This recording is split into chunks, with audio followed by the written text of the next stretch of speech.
Hello, you wonderful people, and welcome to another episode of Super-Fanta-Fi. This being a show where we talk about TV shows of the supernatural, fantasy, and or science fictional genre. For today's episode, I'm going to talk about the latest episode of Roswell, New Mexico. A lot of really interesting things went down in this episode, so let's break it down. Obviously, the penultimate episode.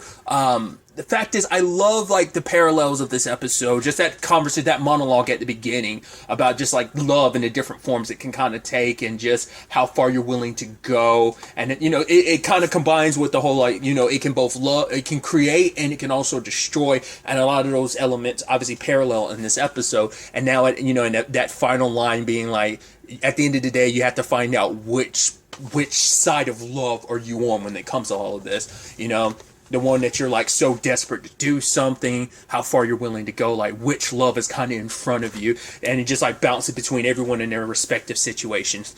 Liz is better now, but it seems like there are after effects of the purple mist, which makes a lot of sense. I mean, there's no way your brain could be basically kicked into overdrive like that and not burn out, So it's like a computer that overheats. So Liz didn't realize it at first, but then she started realizing, wait, what is that? He's she was referencing a certain thing that she didn't quite understand, and and especially for Liz, it struck such a heavy chord with her forgetting that it's one, she's always the one that people turn into. Even Max, last time her and Max had talked in the episode, what was it he said to her? And not realizing he was putting a lot of pressure on her because he had no idea what was going on. And she did that on purpose because she didn't want him to know. She wanted him to kind of focus on what he needed to do this episode without him focusing on her situation. Because if he knew, he wouldn't have said what he said. That is right. And there's one thing in this world he knows, and that is Liz Ortecha never fails when it comes to the science. And now she kind of is, because her mind isn't what it was. It's caused potentially irreversible damage. I mean, so who knows if it can be healed or not. I mean, if anyone could, you'd assume it'd have to be Max. Once again, his powers, as we kind of dive into this episode, are even, his healing abilities are even stronger than what they were before, and I figured they would be. But we'll kind of get into that a little bit later. But Liz is so desperate because it's in the time, she's always the person they need in that time of need, and now it's she feels like she's failing everyone because she can't be of help to them.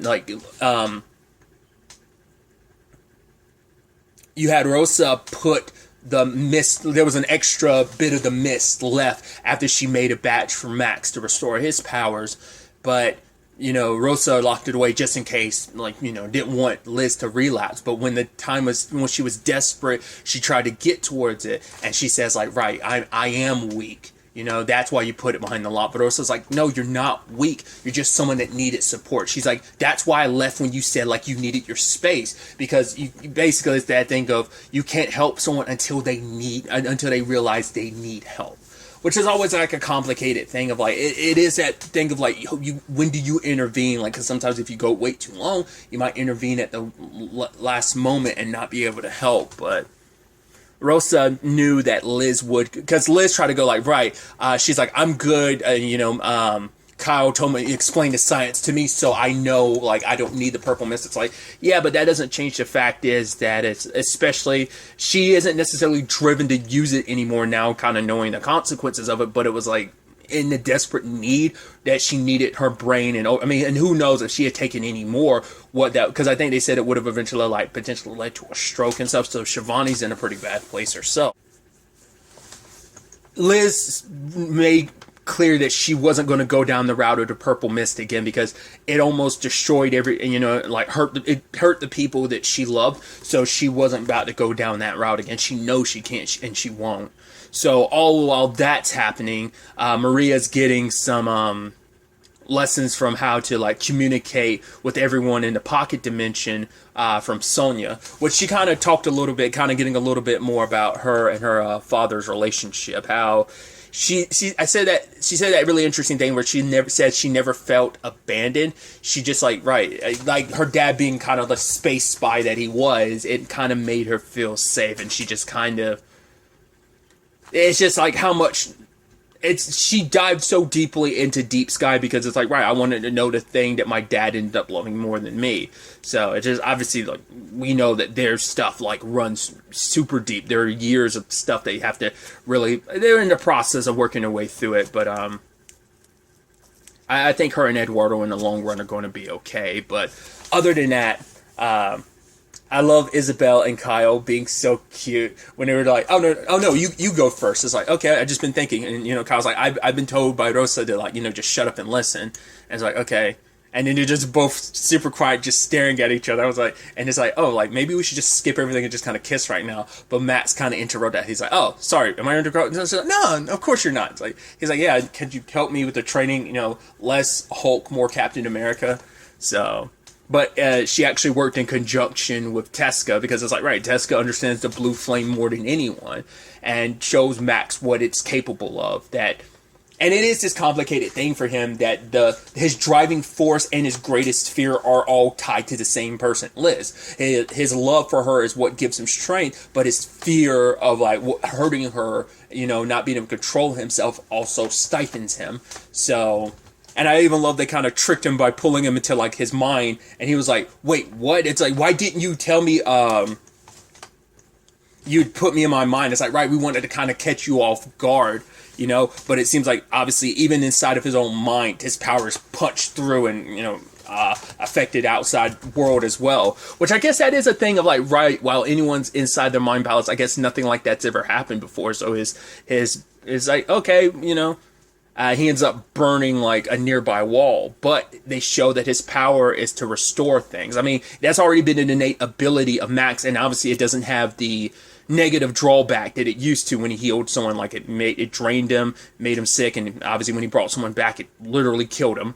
But now he kind of it takes a little effort to control the flame, obviously, but the fact is that he was able to restore even that little bit of like the wall, just kind of showcasing like how powerful the blue flame is. I mean, at the time, it's like there's no telling like what that's fully capable of when fully utilized. I also love when Maria's getting help from Sonya. Tesca walks in. It's like, Kyle said I should probably be here to kind of help keeping contacts with the others, and it's just kind of she's looking at Sonya. She's like, yeah, sorry about the whole stuffing you in a pod thing. I'm like, yeah. I was like, yeah, this is super awkward. And just Tesca sitting in the chair over there. I'm like, oh, I love the awkwardness. But Shivani ended up obviously they know about Shivani and Clyde. So not only they're like, right, he's probably back in fighting form right now. He's also got a nice, very Full Metal Alchemist. I mean, obviously it's more not the same as Ed's, but obviously, like, it's full, like, God, what's the word I'm looking for? Cybernetic, I guess. It might be the word I'm looking for. Either way. He's not after Max initially, he's after Bonnie, because he needs Bonnie as a means of getting rid of the, because that Bonnie's saliva, like how she can take away powers, the same thing is applicable to the Ophiuchus symbol that all of Jones's top-ranking people bore, and it's like, right, she's all that's what, and end up being like, oh, because Bonnie never felt like she was ever included, she was always kept at a distance, and it's like, oh, the reason why you don't have the brand, which she was talking about, I want to say, was it last episode or episode before last, she was talking about that with Dallas. Turns out the reason behind that is because her powers make it so that she ends up, like, her power, like, makes it so that the alien glass inside of the sigil can't stick to her, because she immediately drains it of its power, so it's like, right. So I guess at the time Jones didn't know about, maybe he had some idea, maybe eventually he had some idea, who knows, like, I doubt he had that plan necessary, like, the role Bonnie initially played, taking powers from people, I don't know if, like, the long game of, like, how this episode played out is 100% how Jones had it planned out. He probably eventually figured, well, I could utilize this the moment he probably, like, found out about the lock and everything, but, I mean, who knows the fact is that Tesca, Bonnie, and Kai got this far to some extent, like, it shows that he had the wave paved, you know, to like get to where they need to be. And he's even trying to convince Bonnie, like, hey, like, now that we're together again, it's all going to be okay. You're like my sister, I love you. But she's like, you threw me in here because you basically left me to die, and you expect me to go back with you. He's like, yeah, I want things to go back to the way they were, but it's like, they can't. Her eyes are open now. She sees you for who you are. Ophiuchus sees Ophiuchus for what it really is, and she likes where they are right now, so she has no plans of going back. Especially because she likes the group that she's with, you know? The fact is that even in a, like, you know, the most desperate situation when they were looking for fuel earlier, everyone else was kind of keeping their hopes up, but she was kind of very like, I mean, not even being pessimistic, being realistic, which even Alex was like, yeah. He's like, being hopeful is a good thing to some extent, yes, but it also can blind you. Like, being like super positive, it's like, it's a good thing, it keeps you going, but you can also blind yourself with that optimism to like the realities of what's happening around you. So you kind of have to keep yourself in the kind of that middle ground, hopeful but not so diluted. It's kind of what I think the kind of middle ground for that is. So, and ultimately they did find the fuel, but once again, sadly, Clive ended up finding them. So Isabel and Max jump through the portal, which I love. Max and Liz have their moment at the same time. It's like almost like Kyle and Isabel are like, yo, you're not the only ones who are gonna have a special moment too. And Liz is almost like, wait, when have you two been a thing? Like, how long have you been kissing Isabel? And it's like, you know, it's like, right, we'll have time for that later. And I think that's so interesting. Once again, the deeper parallels of like, the fact is that Kyle blames himself. He's like, I was so desperate to get Isabel back that I didn't even think about that. I didn't notice the signs. Like, I was so desperate to get her back and, you know, making sure she's okay. Just like Liz would when it comes to Max and how Max is towards Liz, that he was like, I didn't see you were kind of in a desperate need of my help at the time. I was just so focused. It's like, yeah, love has a tendency to blind you like that, you know? To, like, you know, other, you know, especially because it's like, right, this is so new, you know, and it's just, as Isabel says, like, oh, it's been kind of a very long time. It's been a long time coming. It's been something in the making for a long time. There was also the whole situation with Alex and Michael, which is Malix.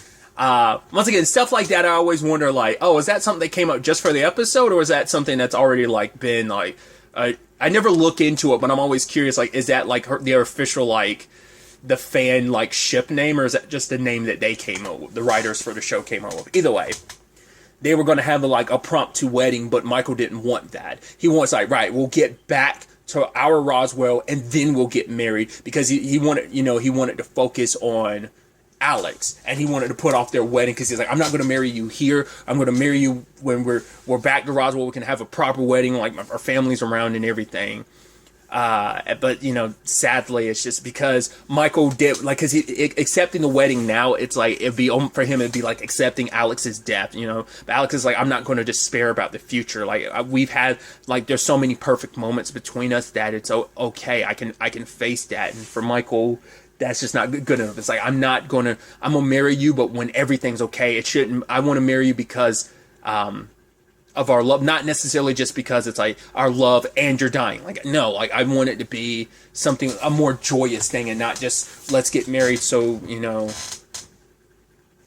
it was almost like accepting him dying. It's like what would happen if they got married, you know? So Michael is desperate about getting them home and making sure Alex gets out of here. The longer he stays, the worse his condition's going to get. So, and then the storm that's brewing in the background is actually destroying this pocket dimension, and it turns out it's a trigger that Theo set up, that basically the moment Jones's DNA entered this place, it would unravel this place. And so the moment Michael came through is when this pocket dimension started getting destroyed. It was meant to kill Jones and anyone that was with him. You know, anyone else was collateral damage, which Dallas has a hard time coming to, like, terms with that, because it's like, right, my dad made something that would have genocided a lot of people, because whether or not it was Jones's followers, Jones could have easily brought any number of other people here that would have been collateral damage. And for Dallas, it's like coming to terms with, like, knowing his dad is capable of that. But Isabel uses the Oppenheimer example of, right, you did what you thought at the time was the only option. Like, it's not, it's not, it's like, right, your dad wasn't some bad guy, but your dad also wasn't a hero. He was just a man doing what he believed was the right thing at the time. It's like, there were no good choices, and this is the best option he had, so. Now the world is literally getting destroyed and everything's coming to unravel. Dallas was able to give Maria the instructions to how to make the fruit. So that's what I was thinking. Like, so I guess maybe the tree was probably, I guess, planted well after, like, where that pocket dimension exists. I guess because they're saying like it was already burnt down to a crisp. So I guess that's insinuating like the tree that was already there at that time was already destroyed, and because it's like, how else? Why wouldn't there be any more? So I guess it is a situation of like maybe a new tree wasn't planted until much later, in like some later time in Roswell. The one Theo plants isn't until like sometime after that, where that pocket dimension was set up. So the pocket dimension predates the tree that Theo had planted, or maybe it had already been planted maybe at that time, but it hadn't grown yet, and they couldn't wait around forever for it to grow, because it probably wouldn't, because it's probably like a repeating cycle. It's just the pocket dimensions locked in on probably like a very specific day. And as your typical villain situation goes, the fact is that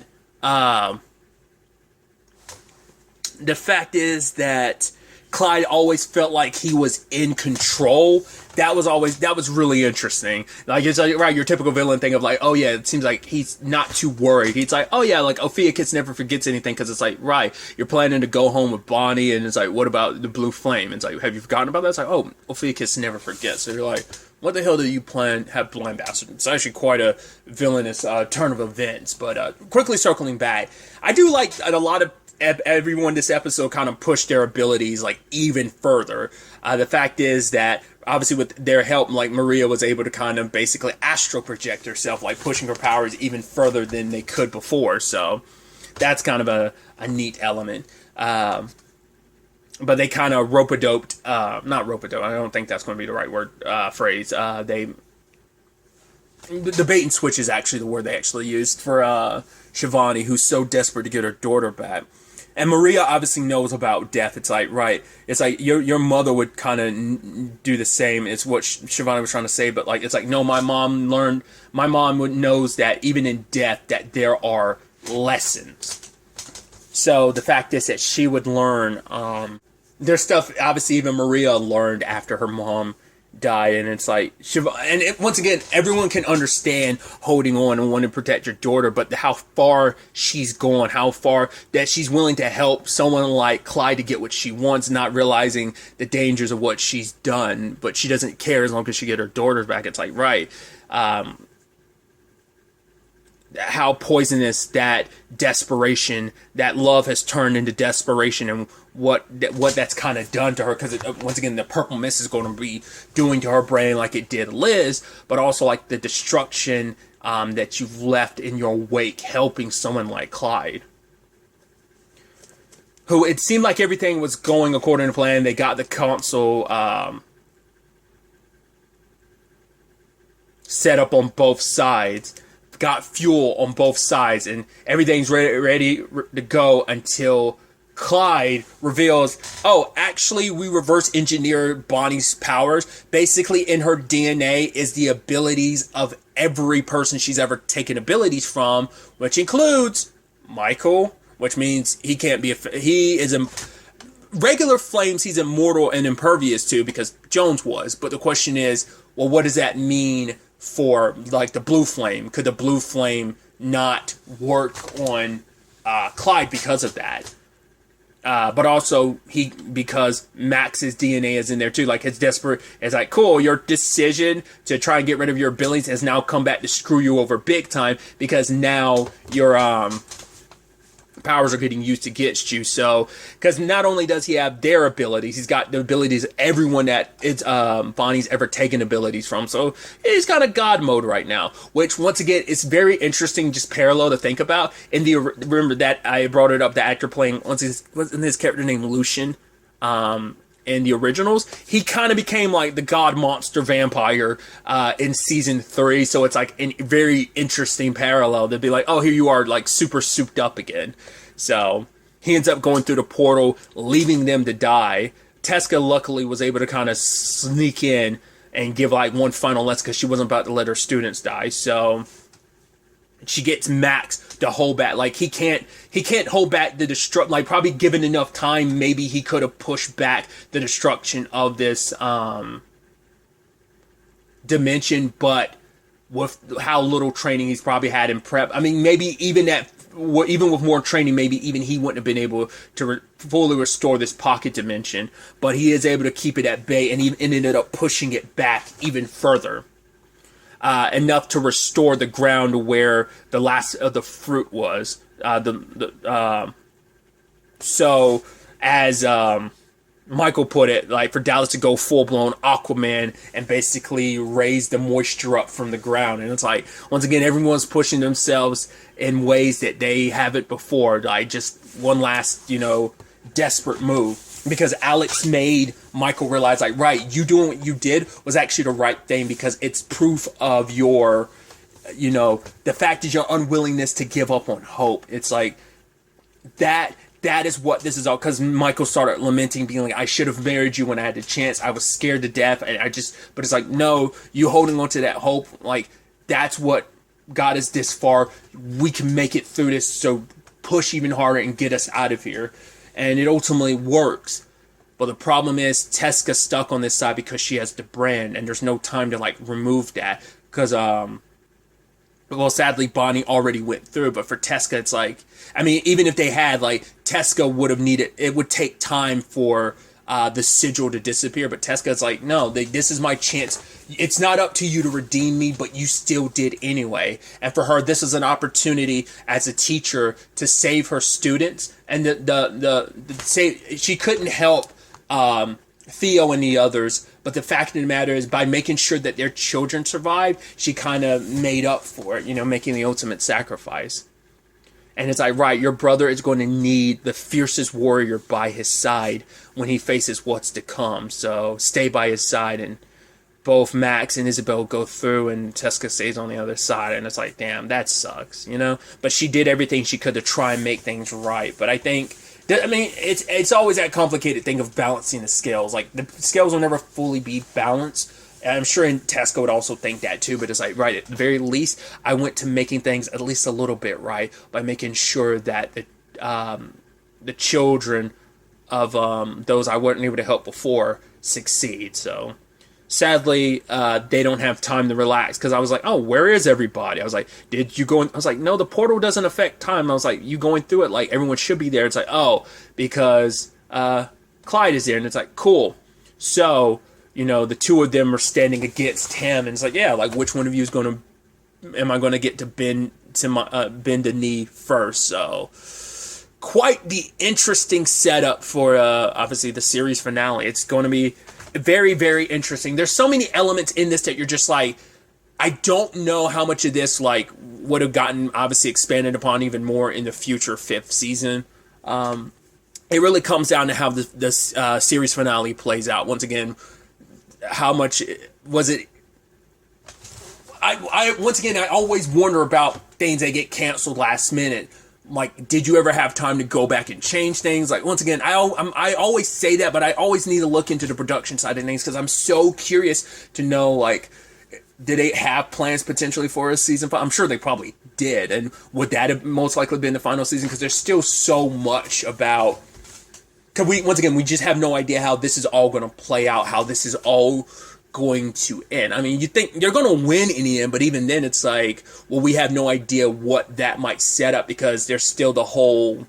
the gate on this side exists. Obviously, the pocket dimension's going, but the map is here, and the road to Oasis is potentially open to them. I mean, granted, Well, you'd assume Clyde has... Well, no, because I was like, well, he burned down the tree, but whatever fuel is there, he still has it. He probably just has it stashed away somewhere. So it's like they still can reach Oasis with the fuel he still has because he's the last of it. So they could still open that doorway, and that could probably be like the last shot of the show is them kind of visiting their planet for the first time, trying to help free it of any members of Ophiuchus left. I don't know. It's definitely going to be interesting to see how things play out, how the series wraps up. But really, that's all I wanted to talk about. Till the next time we meet, be happy, be safe, live life to the fullest, and enjoy it. Good day, and goodbye.